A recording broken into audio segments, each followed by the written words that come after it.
semuanya, selamat siang. Pada kesempatan kali ini, aku lagi berada di Taman Ismail Marzuki, yaitu yang bisa disingkat TIM.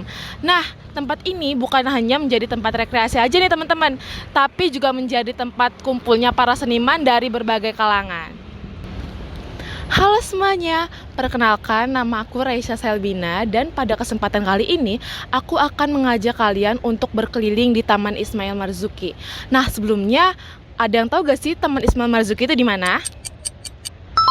Ya, bener banget teman-teman. Taman Ismail Marzuki itu berada di Jalan Cikini Raya nomor 73. Nah, sebelum masuk ke sejarahnya, aku pengen tanya dulu nih ke teman-teman.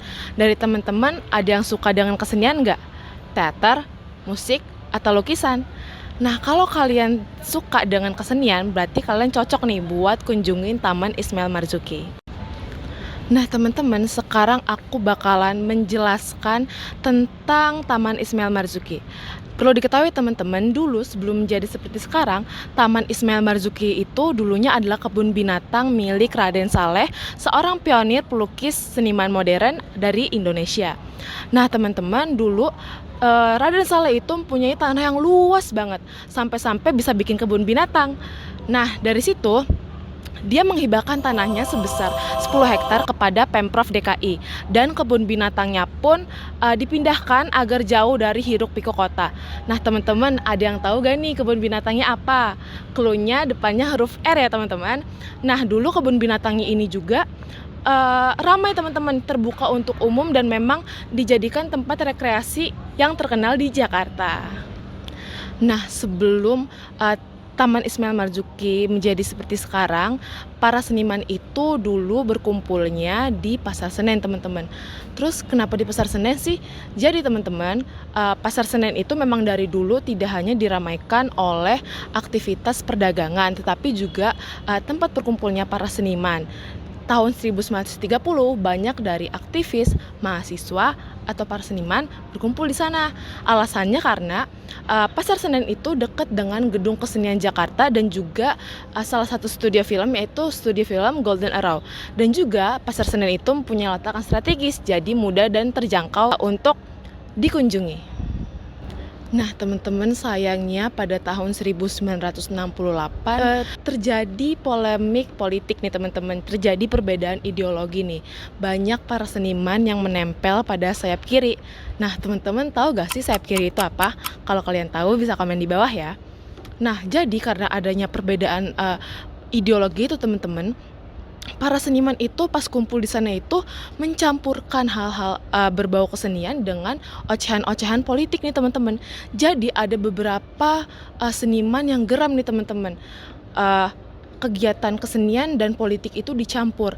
Akhirnya teman-teman, banyak juga para seniman yang tidak lagi berkumpul di Pasar Senen dan akhirnya Pasar Senen pun sepi dan aktivitas para seniman itu tidak lagi di sana teman-teman. Nah teman-teman, selepas itu beberapa bulan setelahnya ada para seniman yang berkunjung ke rumahnya Gubernur Ali Sadikin nih teman-teman.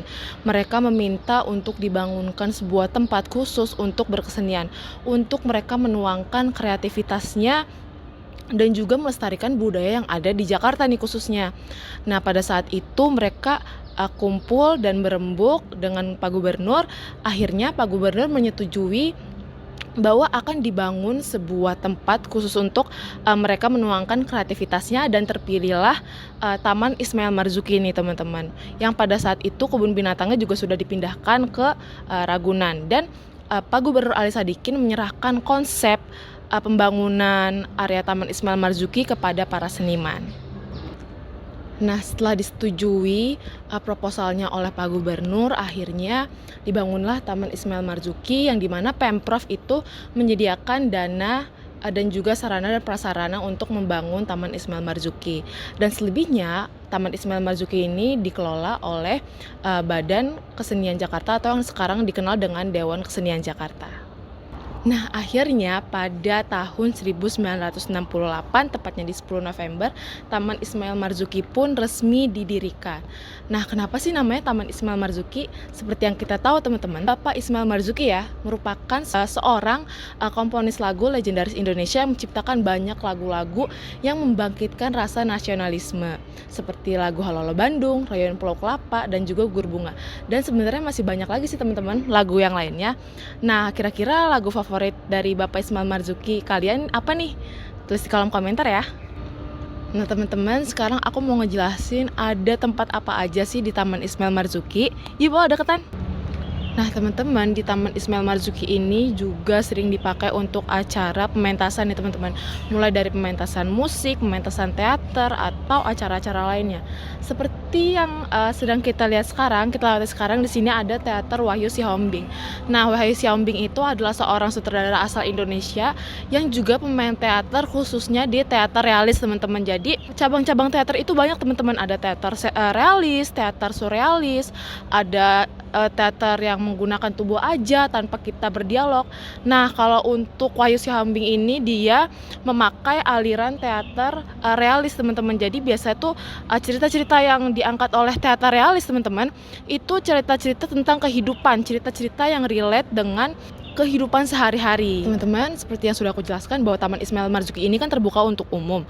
Jadi siapapun boleh datang ke sini dan memakai area yang ada di sini itu secara gratis teman-teman, kecuali ada di perpus dan juga gedung-gedung kesenian yaitu teater. Nah, teman-teman, biasa di area ini juga jika suatu komunitas ingin mengadakan acara bisa juga dipakai area pedestrian ini untuk area pameran teman-teman, dimana waktu itu pada saat hari disabilitas juga sempat dibangun tenda dari ujung sana sampai ujung sana agar penikmat pamerannya itu nyaman teman-teman. Dan juga biasanya rata-rata orang-orang atau wisatawan yang berkunjung di Taman Ismail Marzuki ini mencakup dari berbagai kalangan nih teman-teman, seperti keluarga, pasangan, atau sahabat. Nah teman-teman, sekarang kita lagi ada di area pelatarannya planetarium nih teman-teman. Jadi kalian di sini bisa duduk-duduk dan juga bersantai sehabis mengelilingi Taman Ismail Marzuki. Nah di sini juga kalian bisa melihat berhadapan langsung dengan planetarium nih teman-teman. Jadi planetarium yang ada di Taman Ismail Marzuki ini merupakan salah satu planetarium tertua yang ada di Jakarta teman-teman. Pada saat itu Bapak Soekarno yang memberikan gagasan untuk membangun planetariumnya. Nah di planetarium ini dibangun berdasarkan waktu itu Bapak Soekarno bilang bahwa bangsa kita harus juga memiliki pengetahuan tentang luar angkasa nih teman-teman, seperti galaksi, planet-planet, dan hal lainnya. Akhirnya pembangunan planetarium ini juga bersamaan dengan pembangunan Taman Ismail Marzuki. Tapi teman-teman, untuk planetarium setelah direvitalisasi belum dibuka teman-teman. Jadi untuk info selanjutnya ditunggu aja ya. Nah, jadi teman-teman, di sini itu biasanya area pelataran ini sering dipakai untuk kalau misalkan ada kegiatan pameran ataupun acara gitu deh. Jadi memang di sini areanya terbuka, open space, dan juga biasanya kalau misalkan acara pamerannya besar teman-teman, itu suka ada panggung teman-teman, ada panggung dan juga tenda teman-teman, agar menghindari dari hujan dan juga panas. Nah teman-teman, di Taman Ismail Marzuki itu banyak sekali gedung-gedung pertunjukan untuk teater atau enggak konser musik teman-teman. Nah salah satunya itu ada gedung Geraha Bakti Budaya yang dimana dari awal pembangunan memang sudah ada gedung ini. Dan pada saat direvitalisasi, Geraha Bakti Budaya telah berubah menjadi tempat yang lebih modern teman-teman dan menyesuaikan oleh zaman. Nah bedanya itu Geraha Bakti Budaya dengan gedung teater-teater lain. Kalau Geraha Bakti Budaya itu lebih fleksibel teman-teman. Jadi teman-teman di sini bisa menyelenggarakan pementasan, yaitu seperti teater atau konser musik atau penampilan tari dan juga pentas-pentas lainnya teman-teman. Dan gedung Geraha Bakti Budaya ini bukan hanya untuk seniman besar aja teman-teman, tapi seniman dari berbagai kalangan bisa juga pentas di sini.